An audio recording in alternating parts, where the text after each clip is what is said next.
기도드리옵나이다. 아멘.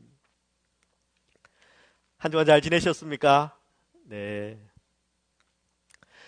작년 12월 말 중국 우한에서 시작된 이 코로나가 전 세계를 강타한 지 이제 반년이 됐습니다.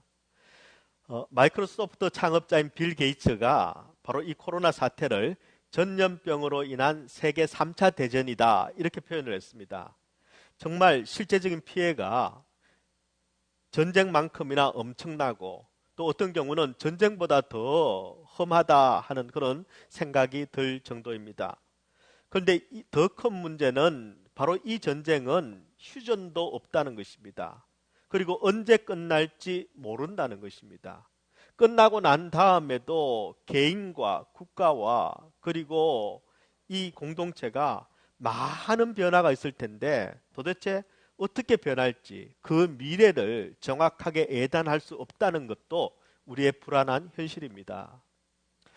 그런데 지난 5월 4일 한국의 문화일보가 포스트 코로나19 시대의 19가지 뉴 트렌드라는 그런 제목의 기사를 발표를 했습니다. 이 기사는 코로나가 지난 다음에 나라와 사회와 그리고 개인의 생활이 과연 어떻게 바뀔 것인지 어떻게 변할 것인지에 대한 그런 기획 기사였습니다. 시간 관계상 19가지를 다 소개해 드릴 수는 없고 그 중에 몇 가지를 말씀을 드리자면 가장 큰 변화 중에 하나가 빅스마트 정부가 세계적인 추세가 될 것이라고 합니다. 여기서 빅스마트 정부라는 것은 여러분 이제까지 국가의 그런 기능 중에 가장 중요한 것은 바로 국민의 자유를 보장해 주는 것이었습니다. 개인의 자유가 마음껏 발휘되도록 국가가 역할을 해주는 것이었는데 이제는 더 나아가서 자유보다는 국민의 생명과 국민의 안전을 국가가 적극적으로 책임지는 바로 그 빅스마트 정부가 앞으로 대두될 것이라는 것입니다. 자연스럽게 자국 우선주의가 대두될 것입니다. 내 국민, 우리나라 사람 먼저 챙기기죠. 글로벌 개념보다는 이제는 로컬 개념이 더 커질 것입니다. 뿐만 아니라 우리가 국가를 비교할 때도 마찬가지입니다. 지금까지는 우리는 좋은 나라, 잘 사는 나라 하면은 선진국이라고 그랬습니다.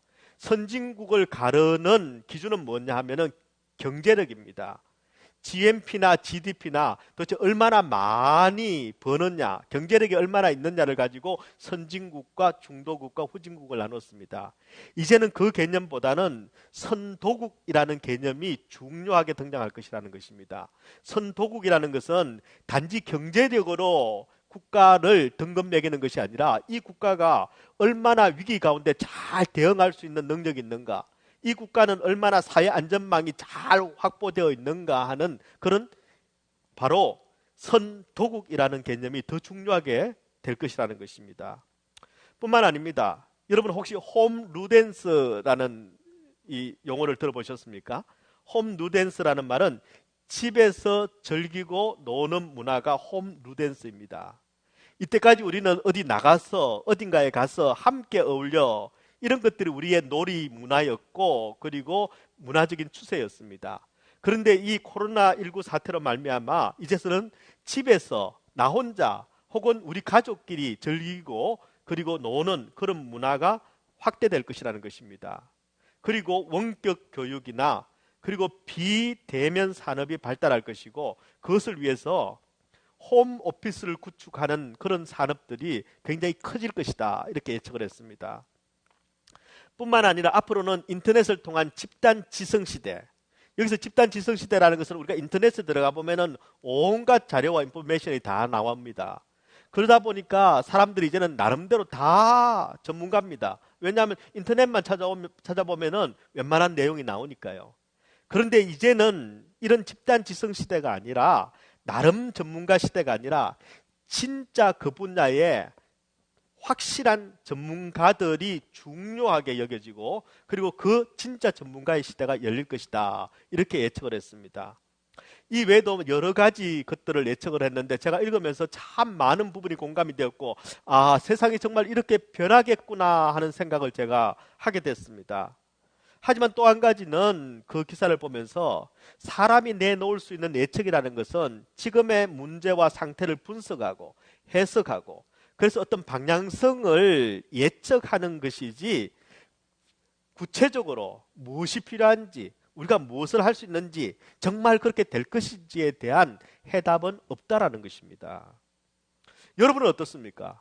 여러분 이 코로나 사태가 지나고 난 다음에 세상이 어떻게 바뀔 것 같습니까? 제일 많이 바뀌는 게 어떤 것일까요? 여러분 우리 개인의 삶은 어떻게 바뀔까요? 우리 교회는 어떻게 바뀔까요? 여러분 혹시 이제 이 코로나가 지나고 난 다음에는 이렇게 해야지 아니면 코로나가 지나면 이렇게 될 거니까 내가 이걸 준비해야지 하고 여러분 준비하고 있는 것이 있습니까? 무엇을 준비해야 될까요? 코로나 사태가 지난 다음에 우리가 꼭 가져야 되는 것, 꼭 필요한 것은 어떤 것일까요? 이런 점에서 오늘 본문의 말씀은 불확실한 미래를 앞두고 있을 때 진짜 우리에게 필요한 것이 무엇인가를 알려주는 그런 하나님의 말씀입니다. 여러분 오늘 본문은 내일이 불안하고 그리고 상황이 불확실한 가운데 놓여있는 엘리사라는 선지자의 이야기입니다. 여러분 엘리사는 바로 엘리야의 제자입니다. 여러분 엘리야 하면 우리가 어떻게 생각합니까? 위대한 선지자, 능력의 종 이렇게 우리는 생각합니다. 바로 850대 1로 우상 숭배의 자들과 영적 전쟁, 영적 전투를 벌여서 보기 좋게 꺾어놓은 그런 위대한 능력의 종이 바로 엘리야입니다. 그런데 그 엘리야가 그 위대한 스승이 지금 세상을 떠날 때가 되었습니다. 이 말은 엘리사의 입장에서 보면은 엘리야가 떠나고 난 다음에 바로 북이스라엘에 남겨진 이 모든 영적인 문제, 상황, 이 영적 전쟁을 이제는 엘리야라는 스승 없이 내가 책임져야 되고 내가 앞장서서 이 전쟁을 치러야 하는 그런 상황이 되었다는 것입니다. 얼마나 두렵겠습니까? 얼마나 불안하겠습니까? 특별히 지금 이 시대는 영적으로 북이스라엘 가운데 가장 암흑기인 바로 오므리 왕조 시대입니다. 아합 왕을 필두로 한 이 오므리 왕조 시대는 여러분 온 북이스라엘 땅이 우상의 산당으로 뒤덮여 있습니다. 왕국에까지 우상이 다 들어와 있습니다. 여러분 교회로 덮여 있어도 영적인 전쟁은 쉽지 않은데 우상으로 덮여 있는 땅에서 지금 사역을 해야만 합니다.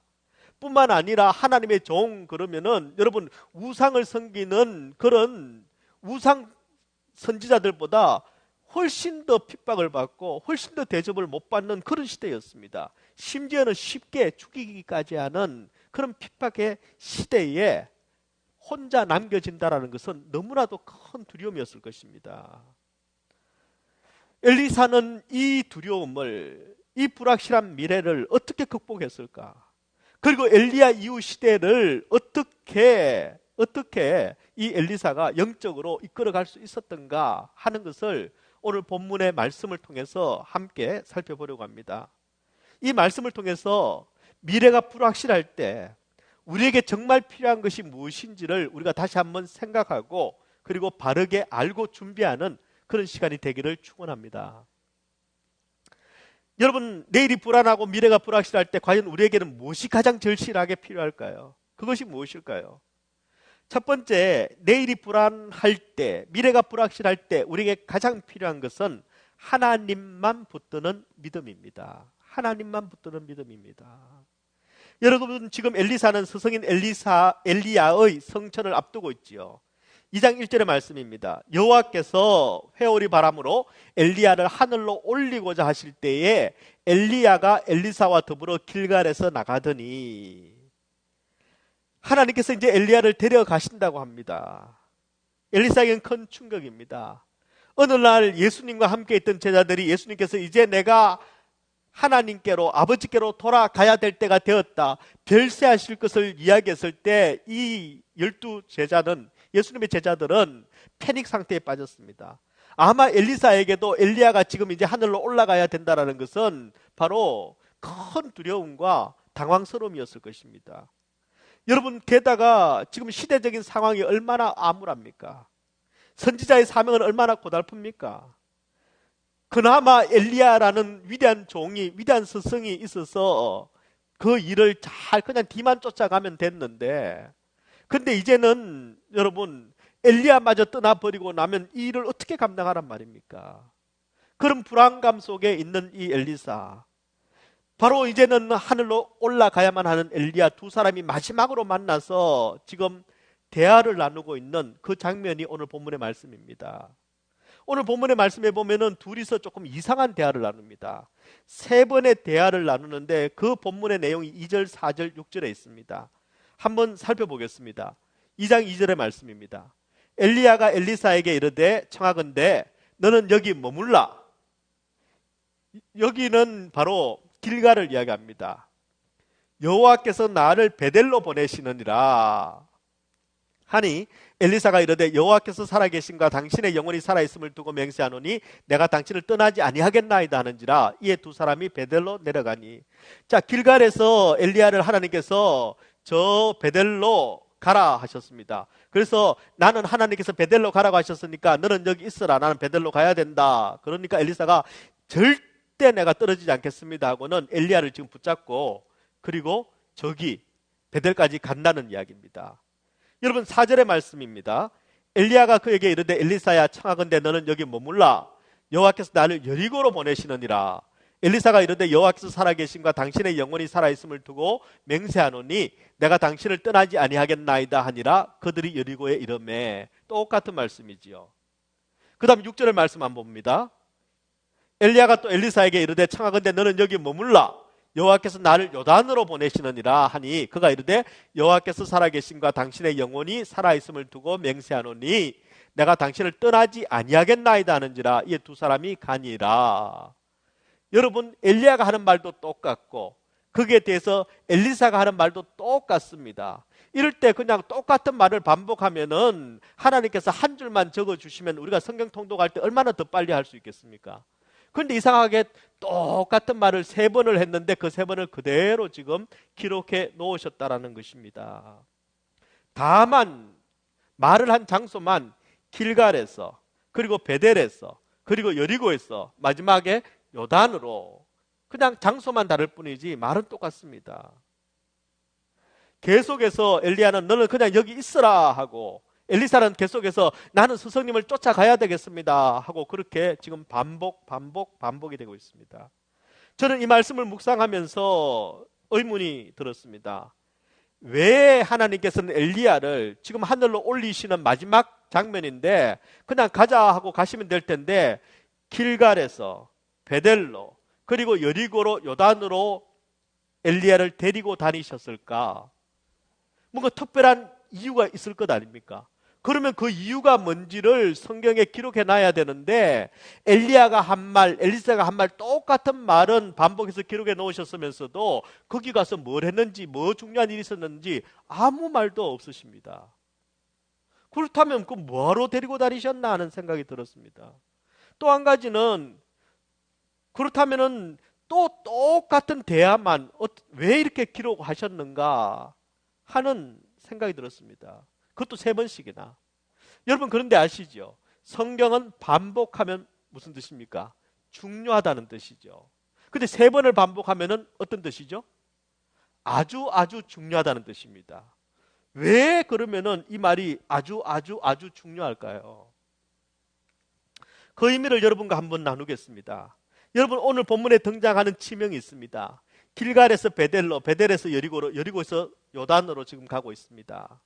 여러분 이 본문에 등장하는 네 곳의 지명은 의미가 있습니다. 어떤 의미냐면 다양한 삶의 변곡점들입니다. 다른 말로 하면 다양한 우리의 삶의 현실들을 상징적으로 보여주는 그런 장소들이라는 것입니다. 여러분 첫 번째 길갈입니다. 길갈이라는 말은 어떤 뜻이 있느냐면 굴러가다라는 뜻이 있습니다. 굴러가다.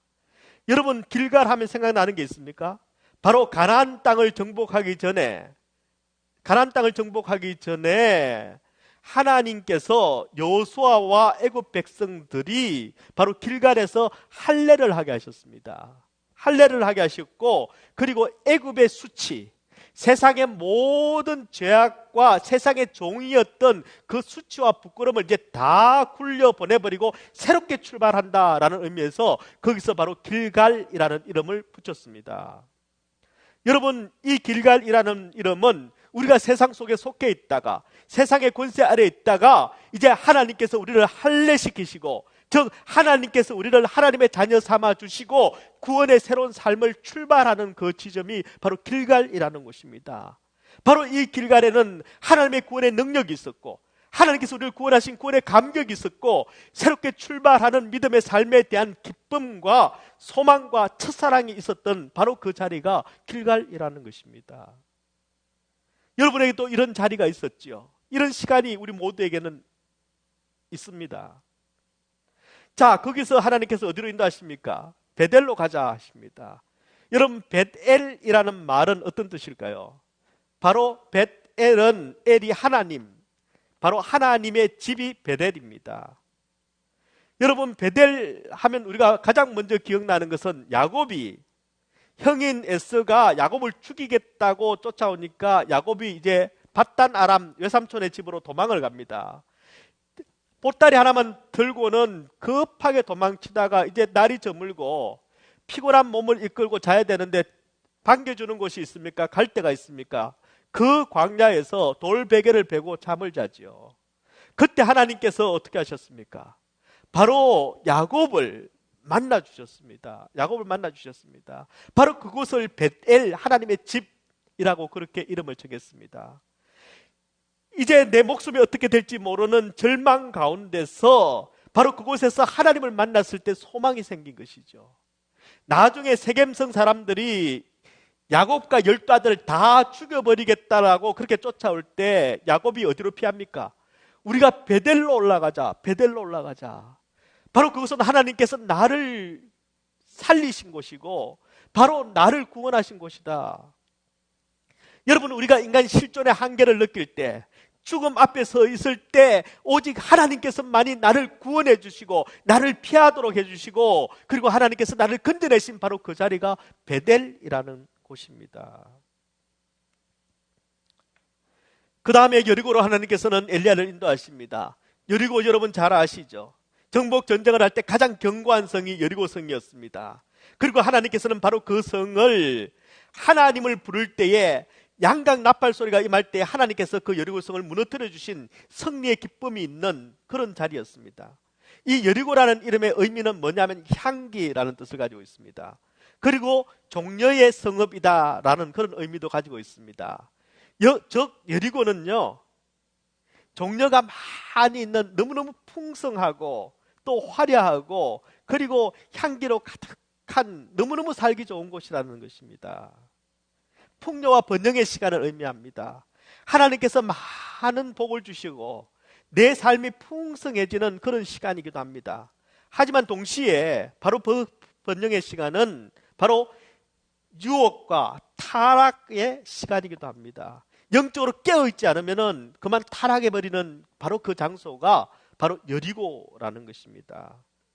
그 다음에 인도하신 곳, 마지막으로 인도하신 곳이 요단이었습니다. 요단은 강 이름이죠. 근데 이 요단이라는 이 이름의 뜻은 뭐냐면 흐른다, 흘러내린다, 흘러간다, 이런 뜻을 가지고 있습니다. 흘러갑니다. 그런데 그 요단은 굉장히 중요합니다. 무엇을 상징하느냐 하면은 바로 죽음과 삶을 나누는 그런 경계 지점입니다. 바로 이 강을 건널 때 죽음을 이기고 마침내 하나님께서 주시는 영원한 생명을 가지게 되는 곳, 넘어서야만 되는 곳, 바로 그곳이 요단강이죠. 그래서 우리가 요단강 건너가서 만나리라는 것은 바로 이 죽음의 문턱을 넘어서서 영원한 생명이 있는 곳에서 우리가 만나자 하는 그런 약속이 바로 요단에는 있는 것입니다. 하나님께서 엘리야를 데리고 다니시면서, 그리고 엘리야를 통해서 엘리사를 데리고 다니시면서 주시고 싶은 교훈이 여기에는 있다라는 것입니다.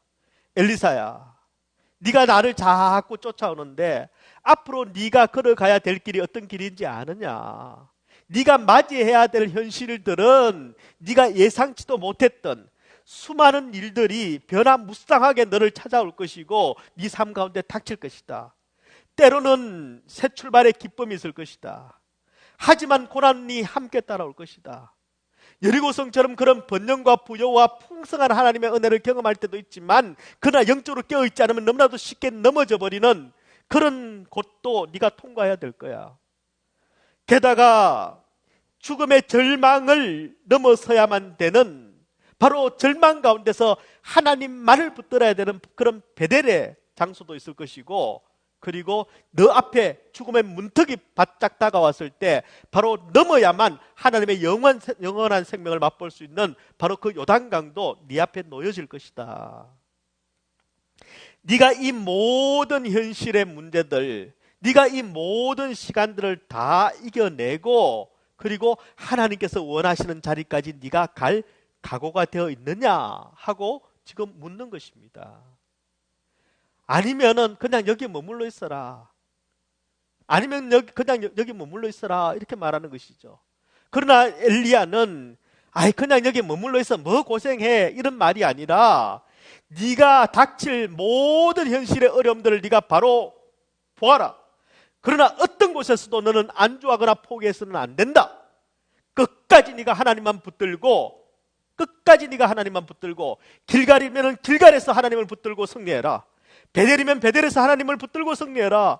여리고라면 여리고에서도 하나님만 붙들고 승리해라. 그리고 저 요단강에서도 하나님만 붙들고 승리해라 하는 엘리야의 당부가 담겨져 있는 것이죠. 다른 말로 하자면 네가 지금 길갈에 있다면 길갈에서도 하나님만 붙들어야 이길 수 있어. 베델에 있다면 베델에서도 하나님만 붙들어야 이길 수 있어. 여리고도 하나님 없으면 너 망해. 요단, 죽음의 문턱이라도 하나님만 붙들면 너는 영원히 살 수 있어. 이것이 바로 엘리야를 통해서 엘리사에게 주시는 하나님의 교훈이었습니다. 저는 이 교훈의 말씀은 이 시간 하나님께서 오늘 우리에게 주시는 교훈이기도 하다고 저는 확신합니다. 여러분은 지금 어디에 있습니까? 어떤 시간을 지나고 있습니까? 어떤 상황 가운데 있습니까? 여러분, 어쩌면 엘리사와 지금 우리 상황도 조금은 닮아 있는지 모르겠습니다. 우리도 불확실한 미래를 앞두고 있습니다. 시대의 앞날이 그렇게 밝지가 않습니다. 무슨 일이, 어떤 일이 생길지 우리가 예측할 수도 없습니다. 이상하게도 안 좋은 일이 생길 것 같기도 합니다. 현실의 어디를 봐도 우리의 미래는 장밋빛이 아닙니다. 심지어는 어떤 그림일지 예측하기도 힘이 듭니다. 기쁨의 시간일지 고난의 시간일지 아니면 풍요의 시간일지 아니면 타락의 시간이 될지 누구도 자신 있게 대답할 수 없습니다. 여러분, 이럴 때 우리는 무엇을 보아야 할까요? 무엇을 준비해야 될까요? 어떤 것을 우리가 예배해야만 될까요? 여러분, 코로나 사태에서 지금 코로나 사태를 지나면서 우리가 좀 뭔가 해놓을 만한 게 있을까요? 아무리 경기가 안 좋아져도 그래도 달러가 기축통화니까 달러는 좀 가지고 있어야지. 예, 그것도 한 방법이 될지 모르겠습니다. 아이고, 없는 셈 치고 언젠가는 회복되겠지. 그러니까 조금 우량 주식이나 좀 사놓고 그냥 잊어버리고 있자. 뭐 그럴 수도 있겠습니다. 달러고 주식이고 내가 지금 오늘 한 달 사는 것도 힘이 드는데 뭐 그런 건 신경 쓸 겨를도 없고 그냥 휴지나 좀 사놓을까. 뭐 이런 생각을 하시는 분이 계실지 모르겠습니다. 다른 건 모르겠고 휴지나 좀 한 달치 사놓고 먹을 라면이나 한 박스 사놓고 아마 그런 거라도 준비가 되지 않을까? 여러분, 그런 생각이 듭니다. 미래가 불확실하고 불안할 때 우리가 필요한 것은 여러분 사실은 이런 것들이 아닙니다. 우리에게 진짜 필요한 것은 바로 하나님을 붙드는, 아니 하나님만 붙드는 믿음입니다. 왜요? 우리의 내일, 우리의 미래의 주인은 바로 하나님이시기 때문입니다. 그 미래를 운행하시고 다스리시고 경영하시는 분도 하나님이시기 때문입니다. 그래서 나는 어떤 상황 가운데서도 당신을 떠나지 않겠습니다라고 고백한 그 엘리사의 그 고백, 그 믿음이 지금 우리에게 필요한 것입니다. 하나님은 어떤 상황이라도 나는 하나님을 떠나지 않겠습니다. 하나님만 꼭 붙들겠습니다. 이 믿음만 준비되면 여러분이 길갈을 가든 베델을 가든 여리고로 가든 요단강 앞에 서 있던 우리는 넉넉히 승리할 수 있을 것으로 저는 확신합니다.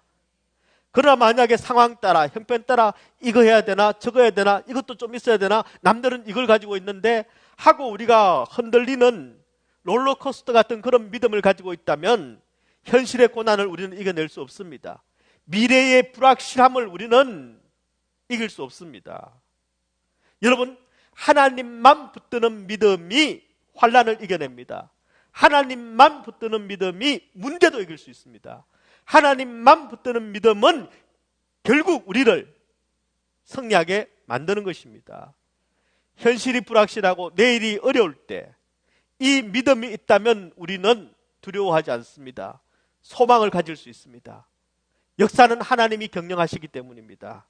미래의 운영자이신 하나님을 붙드는 믿음만 있다면 나는 내일을 알 수 없지만 내일을 만드시고 내일을 인도하시는 그 하나님께서 우리의 불순각이 되어주시고 우리의 피난처가 되어주시고 우리의 힘이 되어주셔서 우리를 넉넉히 감당하고 승리하게 하실 줄 믿습니다. 두 번째로 내일이 보이지 않고 미래가 불확실할 때 우리에게 필요한 것, 그것은 바로 하나님이 주시는 능력입니다. 우리는 하나님이 주시는 능력이 필요합니다. 여러분, 세상에는 능력 많은 사람들이 많죠. 능력이라 부를 수 있는 것들도 많이 있습니다. 능력이 무엇입니까? 내가 원하는 것을 이루어주는 것, 그 힘을 우리는 능력이라 그럽니다. 내가 원하는 것을 제일 잘 들어주는 게 어떤 겁니까? 많은 사람들은 돈을 능력이라고 합니다. 돈은 내가 원하는 것을 많이 해결해 줄 수 있습니다. 그래서 능력이죠. 어떤 사람은 권력을 능력이라고 합니다. 어떤 사람은 아는 것이 힘이다, 지식이 능력이라고 합니다. 그런가 하면 어떤 사람은 인맥을 능력이라고 합니다. 내가 그 사람한테 부탁하면 틀림없어. 예, 그런 것들이죠. 어떤 사람은 외적인 아름다움을 능력이라 부르기도 합니다. 예, 사람을 끌게 하는 그런 힘이기도 합니다. 그래서 사람들은 이런 능력들을 가지려고 합니다. 기왕이면 하나보다는 둘이 있으면 좋겠고, 똑똑하기도 하고 돈도 있고 건강하기도 하고 뭐 많이 가지면 많이 가질수록 좋다고 생각합니다. 그렇습니다. 왜 그래요? 능력이 있어야 세상에서 성공할 수 있죠. 능력이 있어야 세상에서 성공할 수 있기 때문에 사람들은 아득바득 그 능력을 갖추려고 애를 씁니다. 저는 우리 얼마나 사랑의 교회 모든 성도들이, 우리 지체들이 성공하는 인생이 되고 능력 있는 인생이 되기를 저는 원합니다. 여러분, 모두가 능력 있는 인생이 되어서 그래서 이 세상 가운데 하나님께서 주시는 그 복도 많이 나누고 하나님께서 주시는 그 생명도 많이 나누는 그런 축복의 통로, 생명의 통로가 되게 해달라는 게 저의 매일의 기도입니다. 우리 성도들 위해서 기도할 때 저는 매일 그렇게 능력 있는 성공하는 인생 되게 해달라고 저는 간절하게 저는 기도합니다. 그런데 우리가 여러분 능력을 구할 때, 성공을 구할 때 반드시 한 가지 확인해야 되는 게 있습니다. 그것은 바로 내가 구하는 능력의 근원이 어딘가, 내가 지금 능력을 구하고 있는데 이 능력의 출처가 어딘가 하는 것을 우리가 바로 알아야 합니다. 여러분, 예를 들어서 돈은 능력입니다. 틀림없는 능력입니다. 하지만 그 돈이 하나님의 뜻을 어기고 하나님이 싫어하시는 것을 하면서까지 버는 돈이라면 그건 우리에게 능력이 될 수 없습니다. 여러분, 하나님께서 싫어하시는 것을 통해서 우리는 우리 인생이 절대 형통할 수, 잘 될 수 없다는 것입니다. 인맥도 마찬가지죠. 여러분, 인맥이 사람을 아는 게 저 사람하고 관계를 가지고 있는 것들이 내게 힘이 되어진다고 하지만, 그러나 만약에 하나님이 미워하시는 사람을 자꾸 만나고 하나님께서 멀리하라고 하는 사람을 자꾸 신세를 지고 신세를 받고 그렇게 여러분 살아간다라면은 그 만남, 그 인맥은 절대 능력이 될 수 없습니다. 지식도 마찬가지죠. 내가 아무리 세상 지식에 통달한다 하더라도 하나님의 말씀을 이해할 수 없고 하나님의 말씀을 우습게 보고 하나님의 말씀에 어긋나는 이상한 지식을 가지고 있다라면은 여러분 그 지식은 능력이 아니라 죄를 짓게 만드는 것이죠. 근원이 바르지 않은 능력, 출처가 불분명한 능력, 즉 하나님께서 주신 능력이 아니라면은 그 능력은 반드시 그 사람으로 하여금 죄를 짓게 만듭니다. 죄를 짓게 만듭니다. 여러분, 죄를 짓게 만드는 것을 능력이라 할 수 없죠. 하나님께서 원하시는 일을 이루게 하는 것이 그게 진짜 능력인 것이죠. 그래서 예수 믿는 우리가 구해야 되는 능력은 땅의 능력이 아니라 바로 위로부터 하나님으로부터 오는 능력을 우리는 구해야 됩니다. 즉 하나님이 주시는 하늘의 능력이 우리로 하여금 승리하게 한다는 것입니다. 여러분, 그래서 사도 바울은 골로새서 교회에 편지를 하면서 이렇게 이야기합니다. 골로새서 3장 1절 2절의 말씀입니다. 그러므로 너희가 그리스도와 함께 다시 살리심을 받았으면 위의 것을 찾아라. 위의 것을 찾아라. 거기는 그리스도께서 하나님 우편에 앉아 계시느니라. 위의 것을 생각하고 땅의 것을 생각하지 말라. 땅에서 찾아봐야 없다. 위에서 찾아라는 것입니다. 위의 것을 찾아라는 것입니다. 오직 능력은 위로부터 임하는 것입니다. 엘리사는 이 비밀을 알고 있었습니다. 그래서 여러분, 이제는 스승이 가고 없을 바로 그 불안한 내일, 불확실한 그 미래에 다른 모든 것이 아니라 바로 하나님의 능력만이 승리하게 한다는 것을 알고 바로 그것을 구했다는 것입니다. 여러분, 8절의 말씀은 엘리야와 엘리사의 거의 마지막 장면입니다. 엘리야가 겉옷을 가지고 말아 물을 치매 물이 이리저리 갈라지고 두 사람이 마른 땅 위로 건너더라 이렇게 되어 있습니다. 여러분, 엘리야가 겉옷을 둘둘둘둘 말아서 요단강을 쳤습니다. 그 요단강이 쫙 갈라졌습니다. 얼마나 대단했겠습니까? 마치 홍해가 갈라지는 것과 같은 그런 감격과 그런 능력을 지금 눈으로 직접 보고 있는 것입니다. 그리고는 두 사람이 그 마른 땅을 지금 건너가고 있습니다. 그 강을 다 건너가고 나서 스승인 엘리야가 마지막으로 한 가지 묻습니다. 네가 원하는 게 뭐냐? 네가 부탁할 게 있으면 나한테 지금 해라 하는 것입니다. 여러분, 그 스승은 어떤 스승입니까? 겉옷을 가지고 요단강을 가르는 스승입니다. 지금 무엇을 구하든지 간에 아마 엘리야가 다 줄 수 있을 것입니다. 엘리야는 무엇을 구할까요? 여러분이 만약에 엘리사라면 엘리야에게 무엇을 달라고 했을까요? 여러분, 보통 사람은 그런 상황이 딱 닥치면요, 지금 내게 제일 급한 것, 지금 내가 제일 중요하다고 생각하는 그걸 턱 구하게 되어 있습니다. 만약에 우리 같으면 어떤 걸 구할까요? 하나님, 코로나 백신 하나 주시면은, 아니면은 저 코로나 치료제를 확실한 걸 하나 주시면은 그러면 좋겠지요.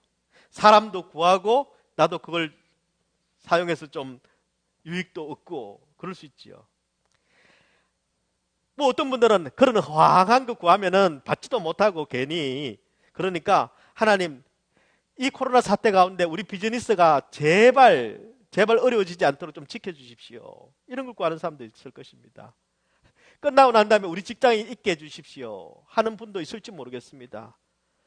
어쩌면은 여러분, 코로나 사태를 맞이하고 있지만 우리의 삶의 고단한 현실은 여전히 동일하기 때문에 하나님, 이것 저것 우리에게는 참 급한 일들, 급한 바람들이 많을 것입니다.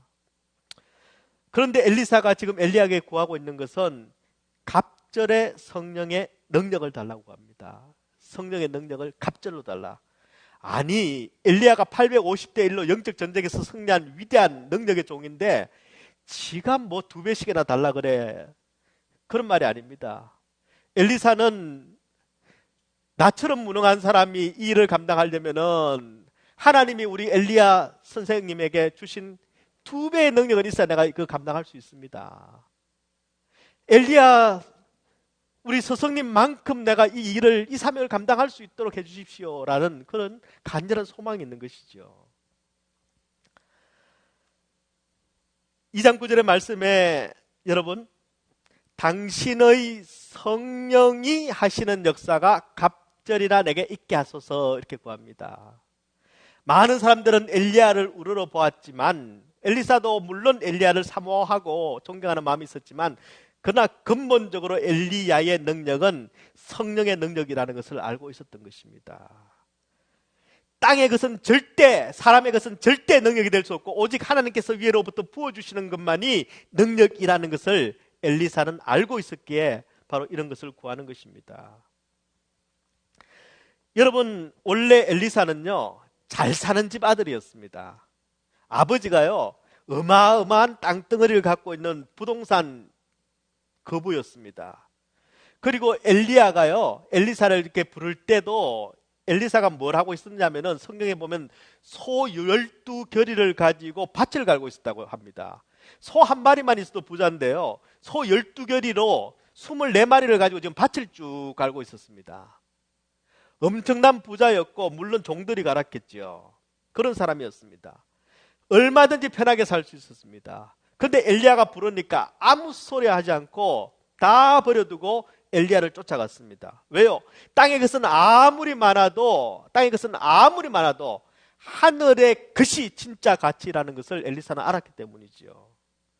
하늘의 것, 하나님이 원하시는 삶, 하나님이 부르시는 삶보다 더 소중한 삶은 없다라는 것을 엘리사는 알았기에 한마디도 하지 않고 바로 엘리야를 쫓아갔습니다.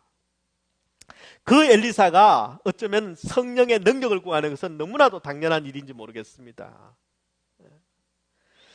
여러분, 땅의 능력이라는 것은 붙들면 붙들수록 우리를 추락시킵니다. 우리를 죄짓게 합니다. 하늘에서 임하는 것만이 우리를 승리하게 합니다. 여러분, 하나님께서 주시는 것이 아닌 돈, 하나님께서 기뻐하시지 않는 인간관계, 그리고 하나님의 말씀을 알지 못하는 세상 지식, 그런 것들은 절대 우리에게 능력이 될 수 없다는 것을 아셔야 합니다.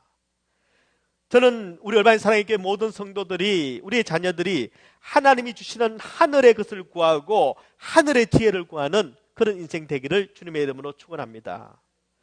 제가 이 본문을 묵상하면서 특별히 이 장면을 이 그림들을 제가 묵상하게 되었습니다. 근데 참 제가 가장 가슴 뛰었던 그런 장면은 사실은 바로 엘리야가 성령의 갑절을 구하고 있는 엘리사에게 바로 성령의 갑절을 주시도록 구하는, 기도하는 그런 장면이 제 가슴 속에 남았습니다. 여러분, 엘리야가 엘리사를 위해서 성령의 능력을 구하고 있습니다. 저는 우리가 바로 엘리야가 제자 엘리사를 위해서 구했던 것처럼 바로 우리가 우리의 자녀들을 위해서 구해야 될 것, 하나님 앞에 간절히 사모해야 될 것은 바로 하늘의 능력을 우리의 자녀들에게 부어주시옵소서, 성령의 능력을 우리의 자녀들에게 주시옵소서, 바로 이 기도가 되어야 한다고 저는 믿습니다. 세상은 너무 불안합니다. 불확실합니다. 어떻게 될지 모릅니다. 정말 모릅니다. 여러분, 옛날에는요, 우리가 예측이 가능했습니다.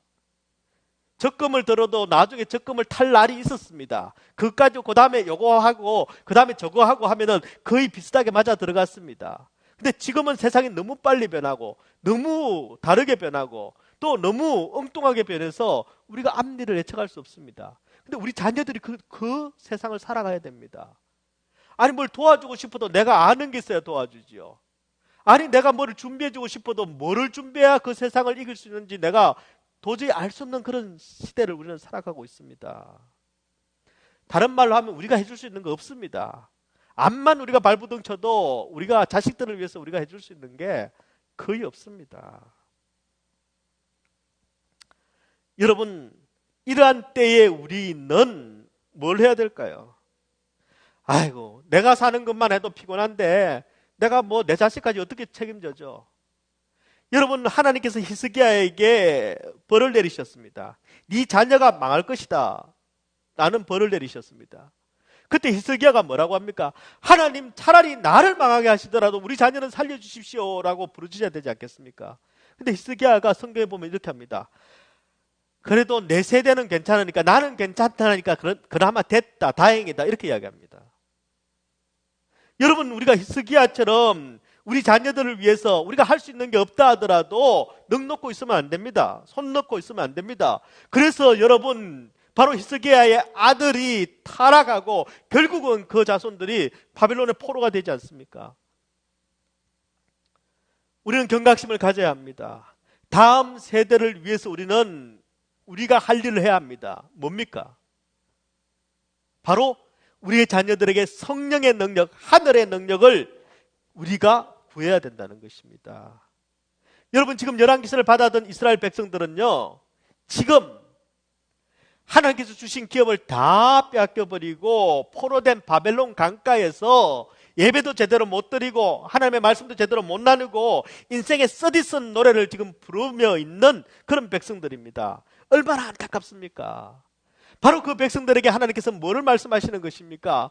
바로 네 자녀들을 위해서 하늘의 능력, 성령의 능력을 네가 구해야 되지 않느냐, 바로 그 말씀을 하고 계시는 것이죠. 여러분, 우리도 엘리야처럼 구해야 합니다. 성령의 갑절의 능력을 우리 자녀들에게 부어주시도록 우리가 구해야 합니다. 성령의 능력을 가져야 너희들이 세상에서 승리할 수 있다라는 바로 그 믿음의 확신을 우리가 전해주어야만 합니다. 그래야 우리의 자녀들이 이길 수 있습니다. 우리의 자녀들이 이겨야 세상을 바꿀 수 있습니다. 이 세상을 바꿔야만 하나님의 영광이 드러날 수 있습니다. 저는 우리 얼마인 사랑의 교회 자녀들이 진짜 성공하는 인생, 즉 하늘의 능력으로 승리하는 그런 복된 인생이 되어지기를 주님의 이름으로 축원합니다. 크리스웰이라는 미국의 가장 큰 교단인 남침례 교단에서 유명했던 그런 목사님이 계셨습니다. 그분은 남침례 교단을 대표하는 그런 지도자셨습니다. 교단의 총회장을 2번이나 역임을 했고, 그리고 그 당시에 가장 큰 침례교회인 달라스 제1침례교회를 50년 동안 담임으로 섬기셨습니다.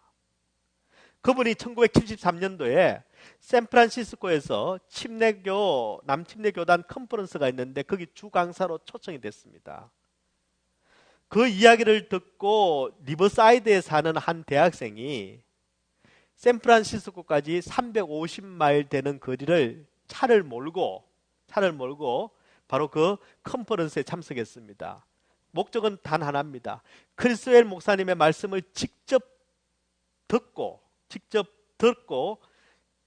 그리고 그분 얼굴을 한번 보려는 그 마음이었습니다. 그렇게 350마일을 달려갔습니다. 집회가 은혜 가운데 끝이 났습니다. 그리고 집회가 끝난 다음에 이 주강사인 이 크리스웰 목사님과 악수하면서 인사를 하고 싶어서 사람들이 쭉 늘어서 있는데 한 사람 악수하고 인사를 하는데 바로 이 대학생의 차례가 됐습니다. 근데 크리스웰 목사님이 이 대학생을 보면서 갑자기 악수가 아니라 안수 기도를 해주고 싶다 하는 마음이 갑자기 마음에 확 들어왔습니다. 그래서 악수가 아니라 바로 머리에 손을 얹고 안수 기도를 했습니다. 근데 어떤 안수 기도를 했냐면은, 하나님, 이 젊은 청년에게 당신의 영감을 갑절이나 부어 주시옵소서. 하나님, 이 청년이 장차 목회할 교회가 지금 제가 섬기고 있는 교회보다 갑절이 되게 하여 주시옵소서. 하나님, 이 청년을 크게 축복하여 주시옵소서 하고는 그 자리에서 안수기도를 했습니다. 이 청년도 너무나도 뜻밖의 일이었고 생각지도 못한 그런 기도를 받은 것입니다. 그런데 바로 그날의 그 말씀과 바로 이 안수기도가 그 청년의 인생을 송두리째 바꾸어 놓았습니다. 그날 이 청년은 내가 내 인생이 무엇을 해야 될지, 무엇이 가장 가치 있는 것인지를 확실히 그는 확신할 수 있게 되었습니다. 방황하던 모든 것들을 끝내고 그는 대학을 졸업하고 텍사스로 갔습니다. 사우스 웨스턴 시알라지컬 세미나리라는 신학 대학원에 가서 공부를 했고, 그리고 목사 안수를 받고, 그리고 개척을 했습니다. 바로 그 교회가 세들백 교회이고, 바로 이 대학생이 릭 워렌 목사님이었습니다. 갑절의 능력을 구한 그 크리스토엘 목사님의 그 안수의 기도, 그 기도가 한 청년을 변화시켜 놓았고, 그리고 그 청년의 인생을 하나님께서 성령의 갑절의 능력으로 그 인생을 축복하셨다라는 그런 놀라운 그런 간증이었습니다. 여러분, 우리도 기도해야 합니다. 우리 자녀들에게 성령의 갑절의 능력을 달라고 우리는 엘리야가 엘리사를 위해서 구했던 것처럼 우리가 구해야 되고, 바로 크리스토엘 목사님께서 한 대학생, 바로 릭 워렌이라는 한 방황하는 젊은 청년을 향해서 성령의 갑절의 은혜를 달라고 구했던 것처럼 우리도 우리 자녀들을 위해서 구해야만 합니다. 하나님께서 신실하게 응답하실 것입니다. 여러분, 우리의 기도는 어떤 기도입니까? 우리의 기도는 성령의 능력을 구하는 기도입니까? 아니면 그냥 현실에 집착하고 있는 기도입니까? 그저 우리 자식 좋은 대학, 건강하게, 좋은 직장, 비즈니스가 잘 되게, 혹은 나처럼 돈 걱정 좀 안 하게 살도록 하나님, 여러분, 그런 기도에만 그치고 있습니까? 여러분, 우리는 현실에 너무 집착하면 영적인 기도를 할 수가 없습니다. 하나님을 믿으면서도 우리는 육적인 것에 너무 빠져 있어서, 육적인 것에 너무 민감해서 영적인 가치를 알지 못하고 영적인 것을 구하지 못하는 어리석은 때가 우리는 얼마나 많은지요. 여러분, 우리는 무엇 때문에 울고 웃습니까? 매일매일의 현실 때문에 우리가 울기도 하고 웃기도 하고, 매일매일의 현실 때문에 우리가 위안을 받기도 하고 불안해하기도 하고, 우리는 두려워합니다. 마치 그 일이 내 인생이 걸린 것처럼, 이 일 때문에 내 인생이 혹은 완전히 망가질 것처럼, 혹은 내 인생이 펴일 것처럼 우리는 거기에 울고 웃습니다. 그것이 전부인 것처럼, 그 문제가 내 삶의 실체인 것처럼 우리는 그렇게 살아갑니다. 그리고 영적인 것은, 성령의 능력이라는 것은 뭔가 좀 차원이 다른 것 같습니다. 현실과는 좀 다른 것 같고, 이것과는 멀리 떨어져 있는 것 같고, 내가 조금 더 기도하고 내가 조금 더 속세를 좀 떠나서 구해야 될 것 같은 그런 느낌을 듭니다. 그래서 우리는 현실에 빠져있는 우리는 언제나 바로 이 성령의 능력을, 이 영적인 것을 구하지 못하고 늘 우리는 현실적인 것 가운데 빠져 있습니다. 여러분, 그런데 진짜 실제가 무엇일까요? 정말 내가 먹고 사는 이것이 내 현실이 내 삶의 실체일까요? 사전에 보면 실체는 이렇게 정의되어 있습니다. 언제나 있으며 없어지지 않는 것. 실체라는 것은 언제나 있으며 없어지지 않는 것이 실체랍니다. 여러분, 이 말을 거꾸로 하면 어떤 말일까요? 언제나 있지 않는 것은 실체가 아닙니다. 바뀌는 것은 실체가 아닙니다.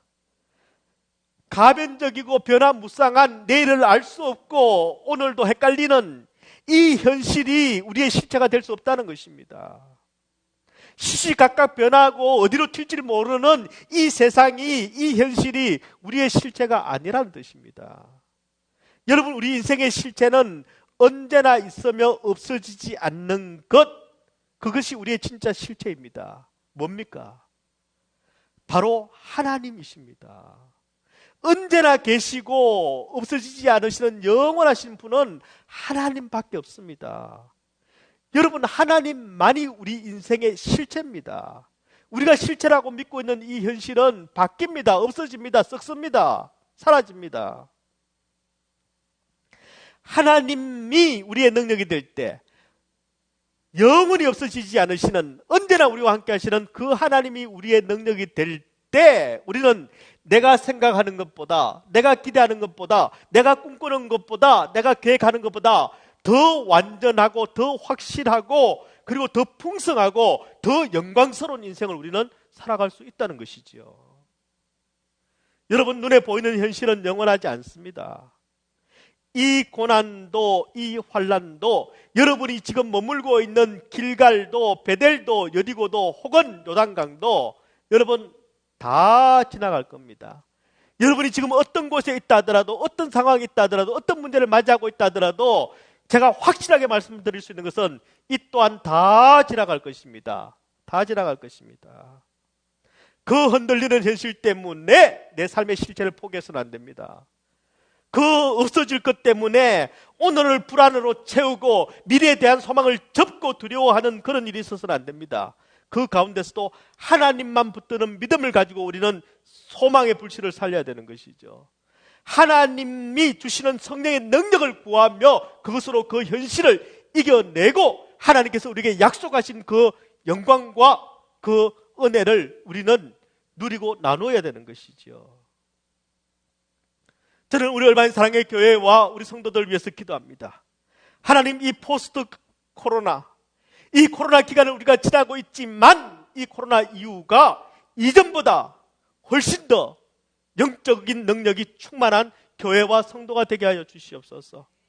이 코로나 시간을 통해서 우리가 우리의 삶의 실체는 오직 하나님이신 것을 깨닫고 하나님만 굳게 붙드는 믿음을 배우게 하여 주시고, 그래서 이 코로나 이후는 우리에게 어떤 상황이 닥칠지 모르고 우리의 자녀들이 어떤 길을 가게 될지 모르지만 반드시 하나님만 붙들고 승리하는 그런 우리 자녀들 되게 해 주시옵소서. 이것이 저의 기도입니다. 우리 성도들께서 우리 자녀들을 하나님의 능력이 충만하게 해달라고 기도하시기를 바랍니다. 함께 하나님만 붙드는 우리 가정이 되게 해달라고 하나님 앞에 메어 달리시기를 바랍니다. 하나님께서 우리의 가정을 축복하실 것입니다. 우리의 자녀들을 지켜주실 것입니다. 이후가 더 영광스러운, 이후가 더 하나님의 능력이 충만한 그런 인생, 그런 가정 되어질 것을 저는 확신하며 주님의 이름으로 축원합니다.